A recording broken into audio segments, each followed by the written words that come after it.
Bonjour à tous et bienvenue. Shalom les Koulam. Cette semaine, nous sommes donc dans la paracha Vaïe, cette section de la lecture de la Torah, dans la fin du premier livre de Bereshit, qui est le livre de la Genèse, Sefer Bereshit, le livre de la Genèse, dans le chapitre 47, verset 28, jusqu'au chapitre 50, 26, qui clôture. À cet effet-là, les sages d'Israël nous indiquent que cette paracha est Fetouma, qui veut dire en fait fermée. Donc il y a quelque chose dans l'écriture hébraïque à la fin de cette paracha qui n'est pas habituel et qui a donné une interprétation, une explication des sages d'Israël, qui nous disent que ça symbolise la fin d'une période heureuse et le début de l'exil d'Égypte qui va suivre et aussi une vision plus voilée pour l'avenir. On a différents thèmes principaux, la requête de Jacob, la visite de Yosef, qu'on va développer. On a aussi la mort de Jacob et puis aussi la mort de Yosef. Donc cette paracha qui clôture ce livre, ce premier livre de la Torah, des 5 livres de la Torah, contient des pépites comme toutes les parachas. Et nous allons, je vais essayer de tenter de vous faire ressortir quelques éléments de cette paracha. Si on prend les thèmes principaux dans la requête de Jacob auprès de son fils Joseph, pour en fait rapatrier son corps en Eretz Israël, il y a un commentaire de Rachi qui dit qu'il voulait éviter toute forme d'idolâtrie par les Égyptiens. Et nous savons aussi que dans la pensée d'Israël, le lieu est très important et qu'il est préférable de reposer sur le sol même de la terre promise. Il veut aussi rappeler que seule cette terre d'Israël est l'héritage de Hachem et que comme tous les Hébreux s'installent bien en Égypte, c'est-à-dire que on va voir qu'ils vont se développer, proliférer, etc., il existe quand même un risque d'assimilation. Donc il s'agissait, les sages commentent qu'il s'agissait probablement aussi de ramener à la pensée au lieu même de la terre promise en Eretz Israël. Cette visite de Joseph auprès de son père, Jacob, qui est en fin de vie, avec cette question quand même interpellante, où il dit, qui sont ceux-là en portant le regard sur Manaché et Ephraïm? Qui sont ceux-là? La question est, en fin de compte, pourquoi ne reconnaît-il pas les deux enfants de Yosef? La réponse est limpide, ce sont mes fils que Hachem m'a donnés ici, sous-entendu en Égypte. Transposer un petit peu, j'aime pas trop le faire, mais de nos jours, ce serait: hé papa, tu vois pas clair ou quoi? Tu vois pas qui sont? Tu vois pas, tu reconnais pas mes fils? Hein? Nous savons que Joseph était rejeté par ses propres frères et qu'ensuite il a prospéré hors de Eretz Israël, en Égypte. Elle préfigure dans la pensée messianique la première venue du Messie. Ce thème peut paraître étrange à certaines personnes, ou pas, cette combinaison entre la première venue du Messie et Joseph. L'expression en hébreu se dit Mashiach ben Yosef. Il n'a pas été reconnu tout de suite par ses frères, Yosef. Il était tellement finalement assimilé comme égyptien que même ses vêtements et ceux de ses fils, probablement, leur maquillage, ne permettaient pas de faire la connexion avec ses frères juifs. Mes fils, dit-il, ce sont mes fils que j'ai acquis ici dans le pays d'Égypte.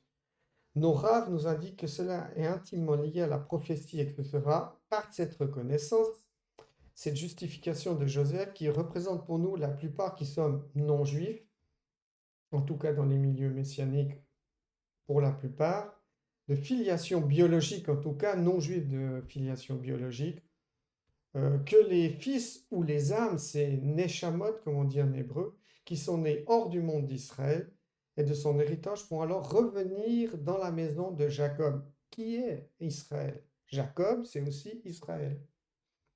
Quelle merveilleuse perspective, mes amis! Le Rav Shaoul ou l'apôtre Paul a fait référence dans son Éguérette, dans sa lettre qu'il a adressée, son courrier qu'il a finalement adressé comme rabbin, comme les rabbins le font à leur communauté qui sont exilés ou qui sont hors de Eretz Israël. Cette Éguérette qu'il a adressée à la communauté d'Éphèse, ce groupe de croyants qui était composé de juifs et de non-juifs et qui donc avait suivi les enseignements du juif Yeshua. Alors certains n'étaient évidemment pas juifs de naissance, tout comme certains d'entre nous, auront alors, bien que sans alliance et sans espérance, c'est ce que nous dit le Rav Shaoul, dans ce monde, on n'était pas dans l'alliance, on n'était pas dans cette greffe, mais on pourra prendre part et être inclus dans la grande famille des Bnei Israël. Je fais ici référence au dévoilement développé par le Rav Shapira qui nous donne la clé de compréhension prophétique là derrière. Car Dieu cherche le grand rassemblement de ses enfants, ceux qui pourront être reconnus par leur identité juive de cœur. Et je veux dire qu'est-ce que je veux dire par là, juif de cœur? Qu'est-ce que ça peut bien dire tout ça? On est juif ou on n'est pas juif? On me dit, vous êtes juif, vous n'êtes pas juif, c'est biologique. T'as une mère juive, t'as pas une mère juive, alors t'es pas juif. Mais il y a une notion d'intériorité. Et quand je dis juif de cœur, je veux dire par leur attachement à la Torah d'Israël et aux mitzvot, c'est-à-dire à la pratique, la mise en application des commandements de l'Éternel, dont par exemple le Shabbat, et de leur pratique qui sera donc finalement conforme avec celle du peuple d'Israël. Et quand je parle du peuple d'Israël, je ne parle pas de l'Antiquité, je parle du peuple d'Israël du monde juif d'aujourd'hui. Quel grand mystère que cette manière de venir intégrer les gentils ou les goyim, qui n'est d'ailleurs pas un terme péjoratif, hein, ça veut dire ceux des nations, ceux qui sont hors d'Israël, dans ce plan de la rédemption. Le Messie est juif, tout comme Yosef était juif, malgré qu'il a évolué, lui, Yosef, dans les plus hautes sphères du gouvernement de l'Égypte. Numéro 2, je crois, en Égypte. Il y a là un lien avec les croyants dispersés parmi les nations à l'heure actuelle, mais comme Manaché et Éphraïm, bien que d'apparence non juive, sont réintégrés dans la maison des pères, dont Jacob.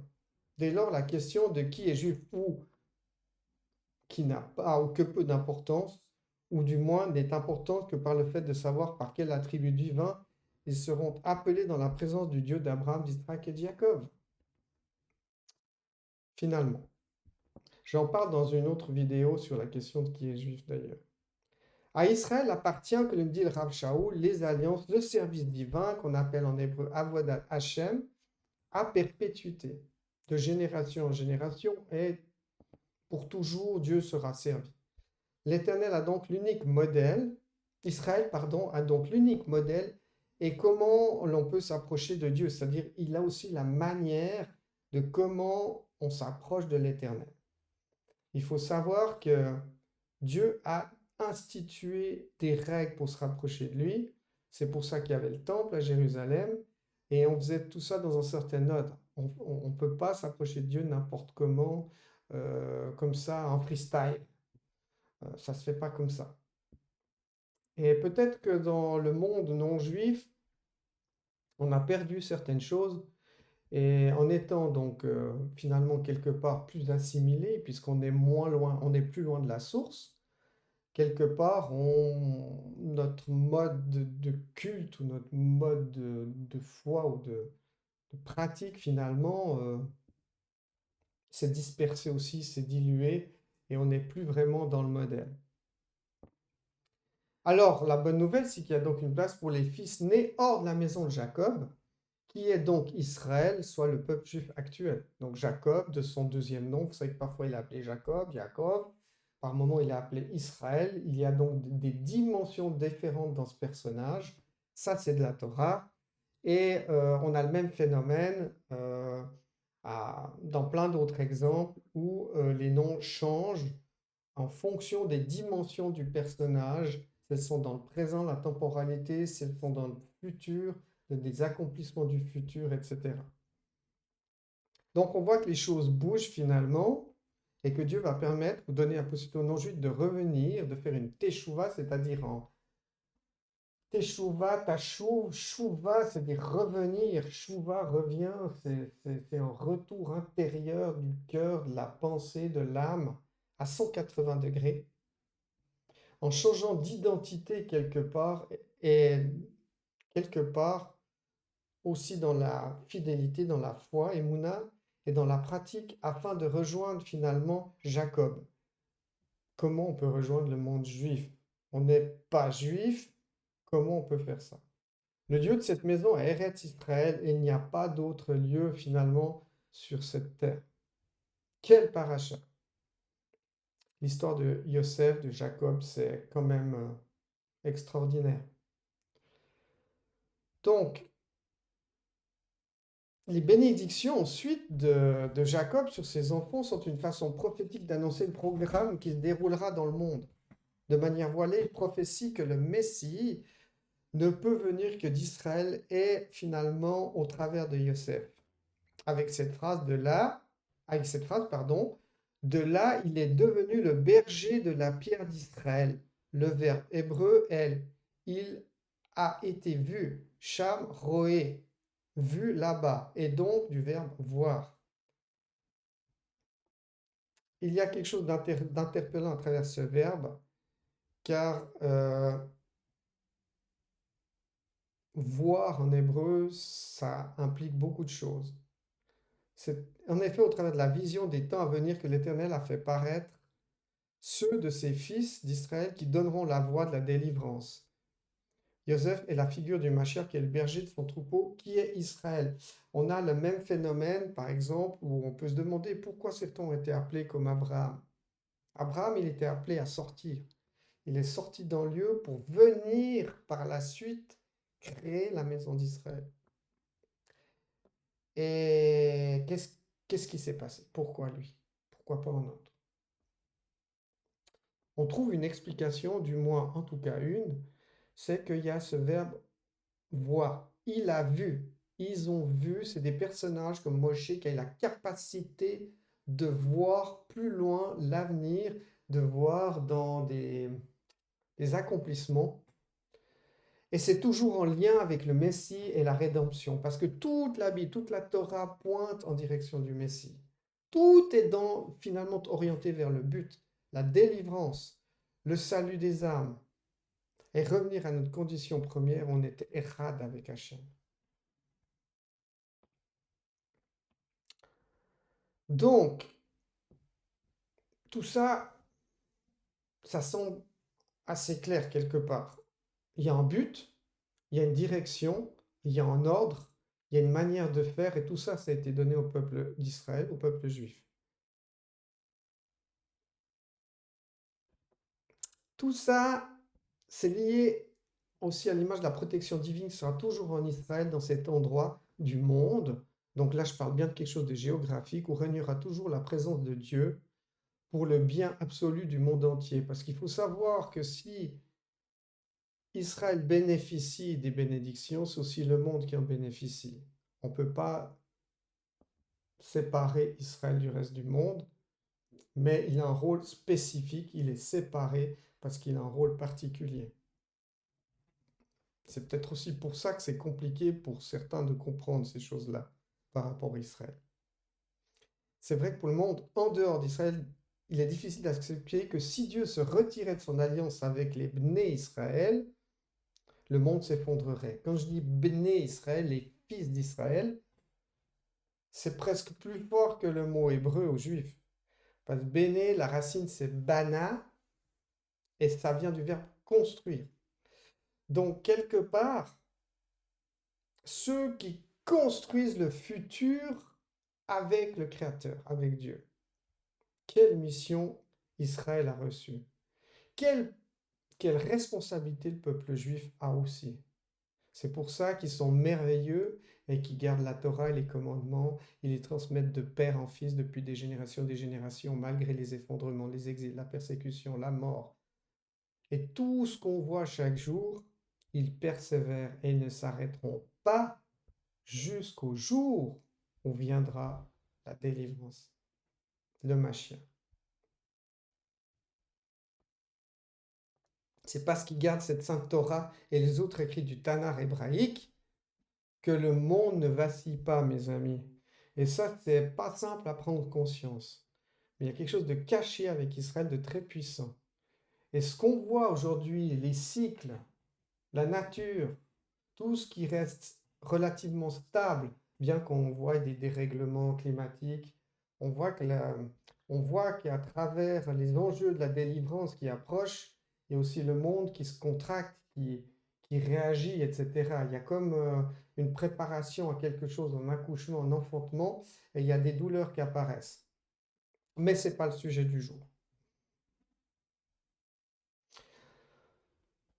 Notre Rave nous enseigne que tous les livres tenus dans le canon biblique, celui qu'on connaît dans la plupart des Bibles qu'on a en français, etc., sont inspirés, mais qu'ils n'ont pas tous le même kavod, c'est-à-dire qu'ils n'ont pas le même poids par rapport à la prophétie qu'ils contiennent. Donc, le sommet du sommet de la prophétie, le plus grand, le niveau le plus élevé des dévoilements, c'est Moshe. Et après, il y a les autres, il y a derrière, il y a des prophètes, des petits prophètes, il y a les écrits messianiques, il y a les évangiles, il y a les écrits de Shaoul, l'apôtre Paul, etc., etc. Mais ils ont tous leur importance, mais ils n'ont pas tous le même poids. Je trouve intéressant cette notion de poids parce que c'est typiquement dans la pensée juive qu'on tranche, qu'on décide par rapport à cette notion de poids. Ce poids fait aussi référence au jugement du Mida Keneged Mida. En hébreu, ça veut dire mesure pour mesure. Ou référence finalement aussi pour nous comment nous serons jugés dans la façon dont nous jugeons notre entourage. Le but d'Israël n'étant pas de conquérir cette terre pour dominer avec sa force. Oui, aujourd'hui, avec les combats qu'ils ont, ils ont une armée, ils ont, comme tous les États du monde, ils se défendent, ils réagissent. Bah oui, on ne leur demande pas de rien faire du tout. Mais leur force est en Hachem, en l'Éternel. Et ils le savent. Et ils prient. Et ils développent des écoles, des centres d'études. Et ils s'accrochent à la Torah. Elle fait partie de leur ADN. Donc, le but n'est pas d'Israël de dominer en force ou en puissance, mais en vérité pour servir l'humanité en diffusant à partir de l'épicentre spirituel du monde qui est, je vous le dis, vous le savez tous, Jérusalem, Yerushalayim et l'ensemble de la terre d'Israël, pour des bénédictions et l'abondance divine. Il est intéressant de regarder l'actualité mondiale aussi, de voir comment Israël est jugé comme colonisateur, voleur de terre, nation hostile, nation d'apartheid, etc. On ne va pas discuter là-dessus, mais tout ça fait partie de tensions qui sont liées aux enjeux aussi prophétiques à tous, ce rôle qui a particulier d'Israël. On voit bien que ces combats, ce narratif par rapport à Israël, pardon, n'est pas le même qu'avec toutes les autres nations. Il n'y a pas le même poids. Donc, voir le peuple juif aujourd'hui, voir Israël, c'est voir Dieu, Hachem, dans notre monde, mes amis. Ils ont témoignage vivant que les promesses qui leur étaient adressées n'ont jamais pris fin. Vous savez qu'Israël, excusez-moi, vraiment, j'ai un chat dans la gorge, c'est 22 000 km². À peine la moitié de la Suisse. On comprend mieux pourquoi les ennemis de Dieu veulent la conquérir pour enlever, supprimer toute trace de cette alliance indéfectible. Cela ne plaît pas, mais cette paracha nous montre la force de ce peuple qui, malgré toutes les épreuves, reste attaché à son Créateur. Même durant les exils et l'Égypte qui va arriver devant eux. Si l'ennemi, pour arriver à conquérir la terre d'Israël dans sa totalité, peut-être la présence de Dieu pourrait s'en aller, mais cela n'arrivera pas.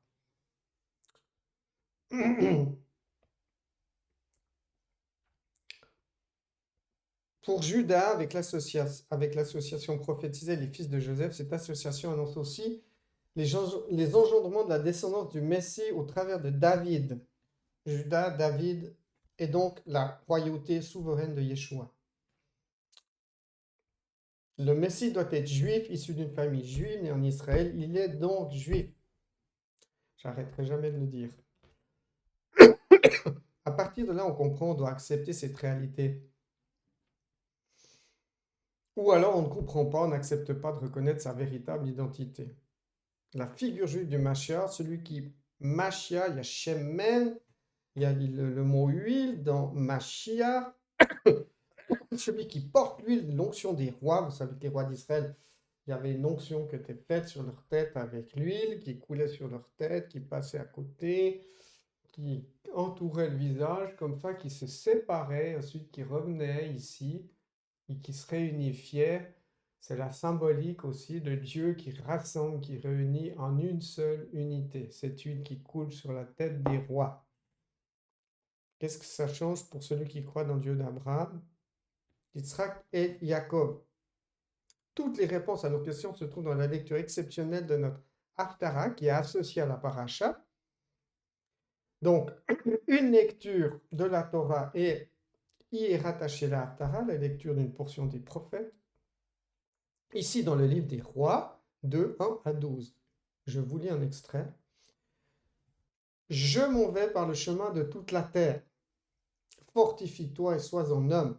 Obéis au commandement de l'Éternel, la Torah, ton Dieu, en marchant dans ses voies et en gardant ses lois, ses ordonnances, ses statuts, ses jugements, selon ce qui est écrit dans la loi de Moshe, afin que tu réussisses dans tout ce que tu feras et partout où tu te tourneras, afin que l'Éternel accomplisse cette parole qu'il a prononcée sur moi. Si tes fils prennent garde à leur voie en marchant avec fidélité, c'est le mot émouna en hébreu. Le mot foi en tant que tel n'existe pas en hébreu. La foi, c'est en fait un attachement fidèle à Dieu. Donc, si tes fils prennent garde à leur voie, ils marchent dans cette fidélité devant moi, de tout leur cœur et de toute leur âme, tu ne manqueras jamais d'un successeur sur le trône de David. Les bénédictions prophétiques sur Benjamin ont apporté les réponses sur celui qui amorcera le retour de la terre d'Israël et donc la reconstruction d'un dernier temple par la royauté du Messie Yeshua. Mais le secret de l'histoire se dévoile au travers de la contrainte et de l'acceptation de la Torah du Mont Sinaï, que le peuple de Dieu est reconnu comme tel devant l'Éternel par sa foi, sa fidélité, sa pratique d'un Messie juif enseignant à pratiquer la Torah. J'ai une vidéo dans laquelle j'ai commencé une série de vidéos, vous pouvez regarder aussi sur le site, sur la chaîne, où je parle de ce cheminement d'un Messie non juif finalement, quelque part, à un Messie juif. Et je vais développer des questions là-dessus. Rien, mes amis, n'est laissé au hasard avec le monde d'Israël qui est issu du changement du nom de Jacob. Il faut savoir que Jacob est devenu Israël. Reconnaître Israël, c'est bien. Entrer dans le service de Dieu par la porte qui est celle du Messie juif, qui reconnaîtra les non-juifs et qui plaidera en faveur de ces non-juifs qui reviennent à la Torah et au Shabbat. Lui, il plaidera comme l'a fait Yosef pour ses fils.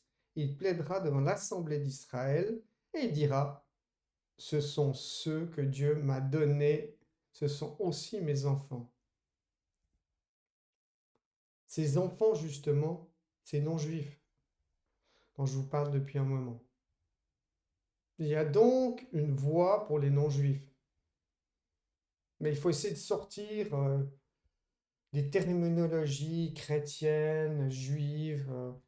Il y a quelque chose de prophétique qui va au-delà, qui se trouve dans les dévoilements de la Torah. Et nos raves nous enseignent sur ces dévoilements, justement. Je vous encourage d'ailleurs à consulter, à regarder nos rabbins sur la chaîne El Bethel, TMPI Paris, ou ce qu'on poste nous aussi sur la chaîne Bet Shoresh. On a aussi des intervenants qui sont issus de la communauté de Paris. Donc c'est intéressant de pouvoir rentrer dans cette pensée et vous risquez rien. Vous n'allez pas perdre votre salut, vous n'allez pas nier quoi que ce soit. vous allez être dans une continuité et que dans quelque chose qui va être de plus en plus cohérent avec le peuple d'Israël, parce que toute la Bible, c'est Israël, je vous le rappelle. Donc pour Israël, le final de la prophétie, ça annonce le rétablissement des tribus éloignées, de revenir à Dieu, se prosterner devant le Messie, sa Torah, et donc Yeshua, qui marquera le sceau divin que son peuple perdu sortira de sa détention pour retrouver son identité. Ce n'est finalement, mes amis, qu'au travers de l'acceptation de la Torah que la rédemption s'amorce sur l'homme et s'ouvre à la vérité, que le temple se rebâtira à Jérusalem par des âmes revêtues de la royauté d'Yeshua. Cette paracha qui dévoile l'excellence de toute l'histoire du monde à travers les tribus d'Israël et les bénédictions sur Judas et Joseph, les garants de Dieu pour perdurer dans les temps d'avenir et les nations du plan final. Et pour mieux comprendre ce plan, cette rédemption, ce salut d'Yeshua, il est intéressant de comprendre où tout a commencé. Le but de l'histoire de ce monde est de retrouver le vêtement qui habillait notre être spirituel. Nous avons quelque part perdu quelque chose au moment de la Touma. Touma en hébreu, c'est la faute de l'Adam et de Rava, sa femme, dans le Gan Eden, jardin d'Éden. La Torah nous apprend qu'au travers Adam et Rava, qui ont désobéi à Dieu, et de par leur faute, ils ont perdu le vêtement spirituel qui recouvrait leur âme. On voit qu'à un moment donné, ils ont été recouverts de peau. C'est intéressant. Je ne vais pas développer là-dessus, mais on peut se poser la question quand ils ont été recouverts de peau d'animaux. Et là, on voit qu'ils ont perdu quelque chose qui recouvrait leur âme. Il y a eu quand même une rupture à un moment donné. Il y a eu une perte de quelque chose. Comme une mise à nu de notre âme se retrouvait habillée d'un corps rempli d'iniquité. C'est-à-dire que, iniquité, anomia en grec, qui veut dire finalement sans la loi. La loi, on parle toujours de la Torah. L'iniquité, mes amis, c'est ceux qui refusent la Torah d'Israël. C'est pas simple tout ça. Donc on n'avait plus cette Torah en nous. Il y a eu cette perte à un moment donné. Parce que la Torah, elle est intrinsèque, elle existe. Elle est liée à la création, bien même avant la création, elle est même liée au Mashiach, qui lui-même est issu d'une lumière qui est avant la création. Donc ça remonte à très très loin, toutes ces choses, vous voyez. Et complexe le Mashiach.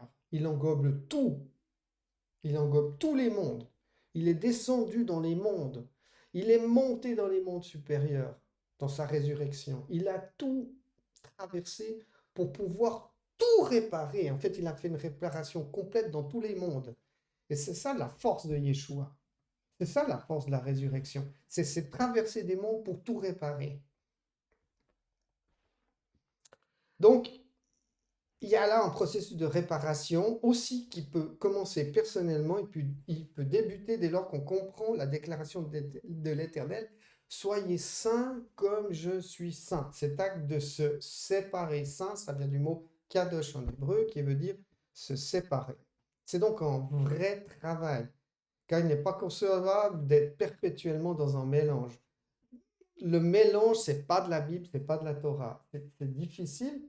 On vit dans un monde où tout est englobé, tout est mélangé, tout est dilué, toutes les identités sont diluées, plus rien n'est distingué. Ben, la Torah, c'est tout le contraire. La Bible, c'est justement l'ordre, la distinction, chacun à sa place, chacun dans son job, chacun doit participer à ce qu'il a à faire dans sa vie pour participer à cette réparation du monde. Ça, c'est la pensée juive. Donc, la Bible est basée sur ce concept de séparation. On le voit avec la création dans Genèse, où il y a les eaux du haut et du bas, etc. On voit bien qu'il y a des rassemblements qui sont faits à partir d'éléments séparés. Adam, sa femme, qui seront réunis en une seule chair à travers la ketouba, le contrat de mariage, et cette unification des corps. On a toujours cette dimension du rassemblement, parce que Dieu rassemble, parce que Dieu, il est un. Donc il veut tout ramener au un. C'est ça l'identité de Dieu.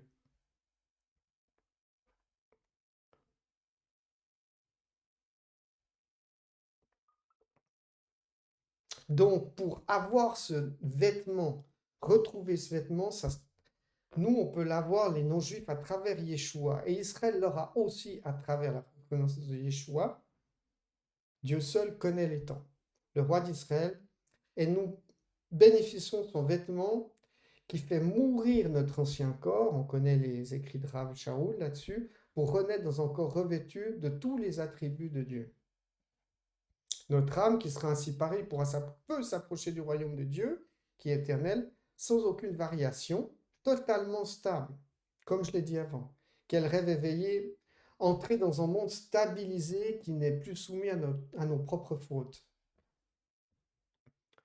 On sait que nos actions, certains connaissent l'effet papillon, mais je veux dire, chacune de nos actions, on pense qu'on fait des choses, mais en fait, elles agissent aussi à l'extérieur sur le monde. Donc, on est tous co-responsables de l'état du monde d'une certaine façon. Après, il y a des gradations, évidemment. Lisons encore le prophète Zacharie au chapitre 3. Il me fit voir Yehoshua, Josué, le souverain sacrificateur, debout devant l'ange de l'Éternel, et Satan qui se tenait, donc Satan, à sa droite pour l'accuser. L'Éternel dit à Satan, que l'Éternel te réprime, Satan. Que l'Éternel te réprime, lui qui a choisi Yerushalayim, Jérusalem, n'est-ce pas là, un tison arraché du feu. Or, Yehoshua, Josué, était couvert de vêtements sales et se tenait debout devant l'ange, le messager. Le messager, prenant la parole, dit à ceux qui étaient devant lui, ôtez-lui les vêtements sales. Puis il dit à Yehoshua, vois, je t'enlève ton iniquité. Donc je t'enlève ce qui fait que tu es privé, que tu es coupé de la sainte Torah d'Israël. Et je te revêts d'habits de fête. Je dis qu'on mette sur sa tête un turban pur.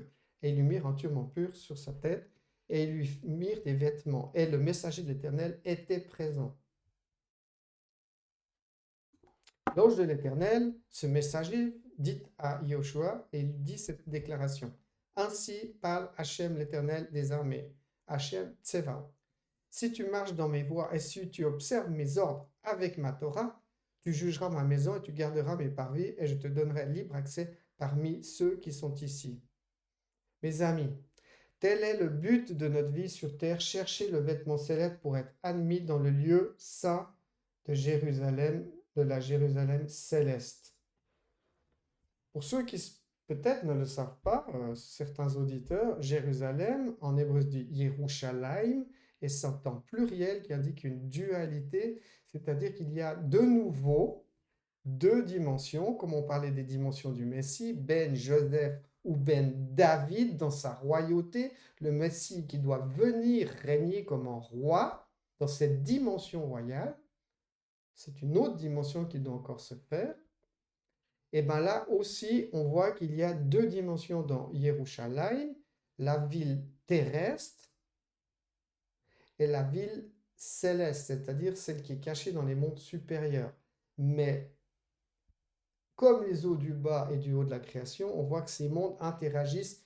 Il y a en fait des sages d'Israël ou même des rabbins disent qu'il y a une symétrie entre le haut et le bas et qu'il y a un équilibre et que tout agit en fonction du haut et du bas. Donc en fait, on est intimement lié dans notre vie matérielle sur Terre à des mondes, à des fonctionnements des lois supérieures, celles de la création. Là se finit le premier livre, donc de la Torah, qui nous a donné de comprendre le sens de la vie. Et les prochains livres pour la suite, avec Shemot, dès la semaine prochaine, nous donnerons de saisir les lois qui purifient. Réjouissons-nous, mes amis, et soyons dans l'allégresse. Et donnons-lui la gloire, le kavod, ce poids, c'est-à-dire l'honneur et la primauté, car les noces de l'agneau sont venues et son épouse. Qui est son épouse? Qui est l'épouse de l'Éternel? L'Église? Je ne sais pas. Hein? Moi, je vous dis que l'épouse, c'est Israël. Et ceux des nations qui la rejoindront. Donc, Israël, cette épouse, cette fiancée qui est préparée. Et il lui a été donné de se revêtir dans fin lin, éclatant et pur, car le fin lin, ce sont les œuvres des justes, des saints, de ceux qui sont entrés dans ce processus de séparation. En hébreu, ce sont les tzadikim. Il y a différents niveaux de séparation, de consécration à l'Éternel, et il y a un certain niveau où on est justifié pleinement, on devient des tzadikim.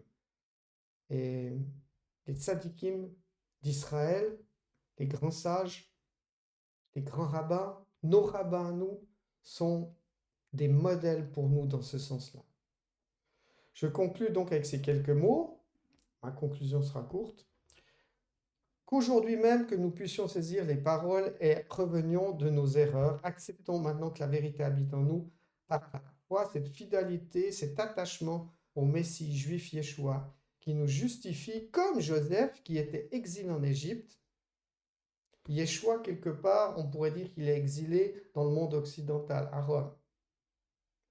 Si nous acceptons son identité de roi d'Israël, de Messie juif, qui nous a ordonné de vivre par la Torah. Elle n'est pas abolie. Yeshua a élevé le niveau d'enseignement sur la Torah, car il était dans les profondeurs, comme j'ai dit, à tout traverser, il était dans les profondeurs de l'âme et du cœur. Et c'est bien ce qu'il expliquait à certains de ses frères juifs, les pharisiens, qui côtoyaient tous les jours à la synagogue et au temple. C'est pour ça qu'il leur parlait à eux, parce qu'il était proche d'eux, donc on voit souvent qu'il s'adresse à eux. Bah oui, il vivait avec eux. Donc évidemment qu'il leur parlait, et il parlait de cette intériorité du cœur, cette coupe qu'on doit laver à l'intérieur.